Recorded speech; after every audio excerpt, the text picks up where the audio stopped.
Leo tunaanza kwa kuwashukuru sana wananchi wa jiji la Dar es Salaam pamoja na wadau wengine wa masuala ya kiusalama kwa ushirikiano mkubwa ambao wanatupa sisi askari polisi katika kutekeleza majukumu yetu ya msingi.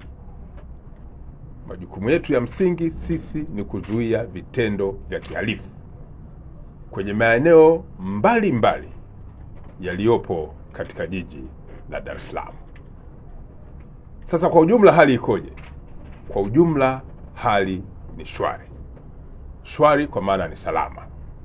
Na kwa ujumla wananchi wote wanaendelea na shughuli zao mbalimbali za maeneo hayo matatu niliyotaja kama kawaida. Kwa hiyo hali ya jiji la Dar es Salaam kwa ujumla ni shwari. Lakini tunapenda kuwaarifu kuwa tarehe 16 mwezi Juni mwaka huu wa 2026 katika kituo cha polisi maarufu kinaitwa Gogoni. Hiki kiko maeneo ya Kimara kule mwisho katika wilaya ya Ubungo jijini Dar es Salaam. Jeshi la polisi kwenye kituo kile lilipokea taarifa kutoka kwa ndugu wa karibu wa mtu aliyefahamika kwa jina la Ramadhani Jafari maarufu kama Muna mwenye miaka 47 kuwa amepotea.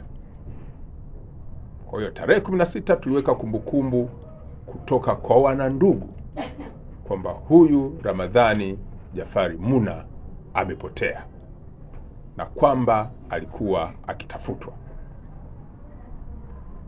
Uchunguzi na ufuatiliaji wa kina ulianza mara moja, na hapa tulihusisha kamisheni mbalimbali ambazo zipo ndani ya jeshi la polisi, huku tukiwashirikisha wananchi kama moja ya mtaji na wadau wetu muhimu katika masuala ya kiusalama. Jeshi la polisi linapenda kuwaarifu kuwa baada ya taarifa hiyo, polisi iligundua mtu aliyedaiwa kuwa amepotea alikuwa ameuawa na kufukiwa ndani ya moja ya chumba kilichopo katika nyumba yake, ambayo hiyo nyumba iko maeneo Mbezi, eneo linalofahamika kama Luguruni Kwembe kwenye wilaya ya Ubungo hapa jijini Dar es Salaam. Uchunguzi wa kina ulivyofanyika ulibaini mtu aliyefanya tukio hilo la mauaji ya kinyama na kumfukia mtu huyo aliyedaiwa awali kwamba amepotea alikuwa ni mtoto wa huyu mtu ambaye ni marehemu sasa hivi, ambaye aliripotiwa kwenye kituo cha polisi tarehe 16 mwezi Juni mwaka 2026 kuwa amepotea na haonekani. Upelelezi wa kina baadaye ulifanywa na kuwezesha kumkamata mtuhumiwa huyu ambaye alifahamika kwa jina la Juma Ramadhani maarufu kama Juli mwenye umri wa miaka 21,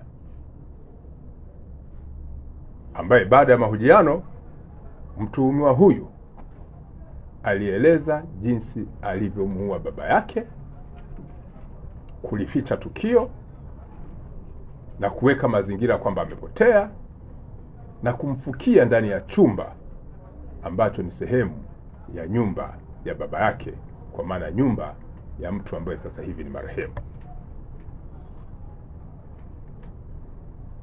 Sababu halisi za mtuhumiwa kufanya tukio hili bado zinachunguzwa.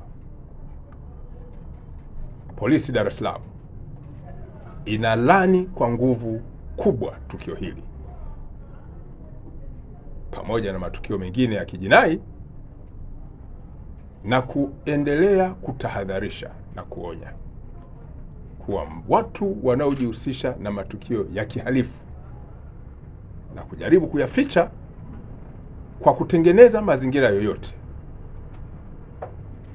jeshi litaendelea kufuatilia, kukusanya ushahidi, na ushahidi unapokuwa umekamilika kwa kukusanywa, watakamatwa na hatua kali za kisheria zitachukuliwa kwa mujibu wa sheria. Global TV, kimbilio la wasio na sauti. Tupigie sasa.